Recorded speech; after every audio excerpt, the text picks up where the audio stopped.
Hello guys, welcome back to my second mini vlog. माझ्या first mini व्लॉगला भरभरून प्रेम दिल्याबद्दल धन्यवाद.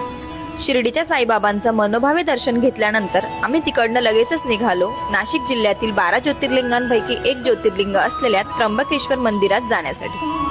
आणि खरं सांगायचं झालं तर ही माझी फर्स्ट टाइम आहे त्र्यंबकेश्वरला येण्याची. एक्साइटमेंट तर खूपच आहे आणि व्हेरी फर्स्ट टाइम आपण कोणत्याही प्लेसला जातोय म्हटल्यावर एक्साइटमेंट तर प्रत्येकालाच असते, हो की नाही?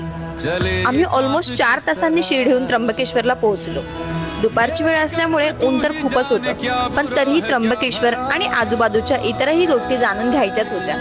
तर तुम्हाला इथेही शॉपिंगसाठी खूप सारे स्टॉल्स आहेत. दर्शनासाठी मंदिरात पोहोचलो तर खूपच मोठी रांग होती.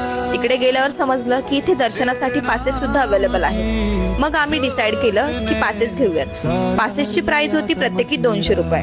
मग लगेचच त्याच्यामुळे आमचं दर्शनही झालं. दर्शन घेऊन बाहेर आलो आणि तिथे असलेल्या प्रत्येक भक्ताची देवावर असलेली श्रद्धा, शिवमय आणि भक्तिमय वातावरण खरंच मन प्रसन्न झालं. तर आजच्या व्लॉगसाठी इतकंच. See you guys in my next vlog. Bye.